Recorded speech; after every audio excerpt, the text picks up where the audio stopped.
اهلا بيكم. النهارده جاي اقدم لكم الترند الجديد، طاقية السلطان، بطريقه سهله جدا وبسيطه هتعمليها في البيت. ما شاء الله طالعه بجد تحفه، محشيه شوكولاته زي ما انت شايفه كده. يلا نبدا الفيديو ونقول بسم الله. بسم الله الرحمن الرحيم. عندي 3 كوبايات ونص من الدقيق، 3 معالق من السكر، عندي بياض بيضه وصفار بيضه هخليها على جنب، عندي معلقه ونص من الكاكاو الخام، مكعبين من الزبده، معلقه خميره، وعندي ربع كوبايه من زيت الذره وفانيليا وذره ملح، وعندي كوبايه صغيره من اللبن وكوبايه ميه دافيه. نزلت باللبن مع المية مع بياض البيضة ومعلقة من الخميرة، وعندي 3 معالق من السكر وكيس الفانيليا وربع كوباية زيت الذرة. هبتدي اقلبهم مع بعض بالمضرب اليدوي بالشكل ده. بعد كده هجيب عندي 3 كوبايات ونص من الدقيق الابيض، دي المخبوزات، مع ذرة الملح، وهبتدي اعجن زي ما انت شايفة بالشكل ده. لو حسيت ان هي محتاجة دقيق بزود على حسب نوع الدقيق. بعد ما عجنتها بالشكل ده كده هبتدي اقسمها قطعتين، اخد قطعة في بولة والقطعة التانية في البولة التانية. هجيب عندي بقى مكعب الزبدة يكون بدرجة حرارة المطبخ تكون طرية، هبتدي ألم بيها العجينة زي ما انت شايفة بالشكل ده. بعد كده هسيبها في مكان دافي على جنب. هجيب عندي القطعة التانية من العجين وهنزل عليها بمعلقة ونص من الكاكاو الخام، وابتدي ألم فيها بالشكل ده كده. هجيب عندي بعد كده مكعب الزبدة الطري التاني، هبتدي اعجن بيه العجينة زي ما انت شايفة بالشكل ده. هسيبهم بقى في مكان دافي يختمروا على الاقل لمدة نص ساعة. بعد ما سبتها في مكان دافي واختمرت بقت معايا بالحجم دوت، هجيب بقى عندي النشابة وهبتدي افرد اول قطعة من العجين. هرش رشة دقيق صغيرة بالشكل ده كده، وهبتدي افردها على شكل مستطيل زي ما انت شايفة بالشكل ده كده.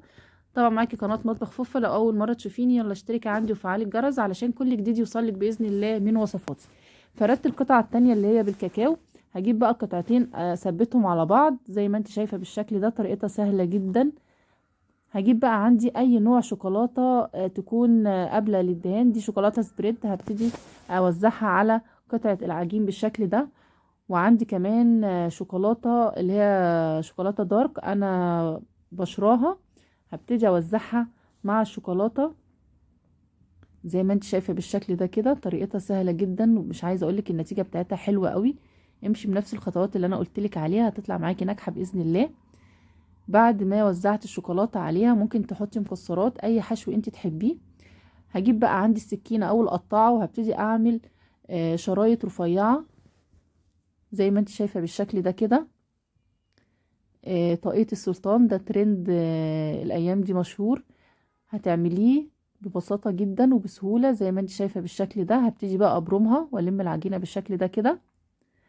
بعد كده هبتدي بقى ابرم الشرايط الرفيعة ديت من غير ما تشديها عشان ما تتقطعش منك، وهتبتدي تقفليها بالشكل ده كده.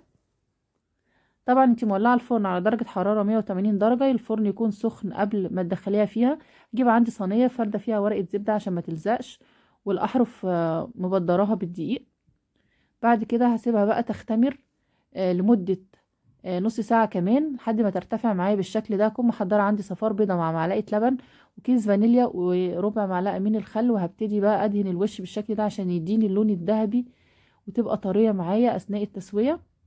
هدخلها بقى الفرن على درجة حرارة 180 درجة، هتاخد في حدود نص ساعة. اول ما تلاقيها احمرت من تحت تولعي الشواية، تاخد اللون الذهبي الحلو ده زي ما انت شايفة كده طالعة ما شاء الله. اول ما تطلع غطيها لمدة 3 دقايق. قلبتها على الناحية التانية وشلت ورقة الزبدة. بصي الارتفاع ما شاء الله عليها، طالعة هشة جدا. العجينة نفسها خطيرة يا جماعة، طعمها بجد تحفة، تحسيها طعم المولتو كده مع الشوكولاتة، طعمها خطير. امشي بنفس الطريقة اللي انا قلتلك عليها، بجد هتطلع معاكي ناجحة، هتعجب الولاد جدا.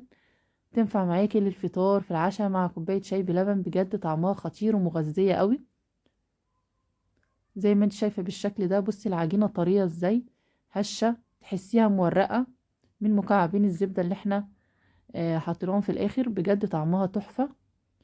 لو عجبتك اكتبيلي في الكومنتات، واستنيني في وصفات تانية كتير بإذن الله هتعجبك من قناة مطبخ فوفا. ما تنسيش اللايك والشير علشان كل جديد يوصلك بإذن الله من وصفاتي. وألف هنا وشفا. السلام عليكم.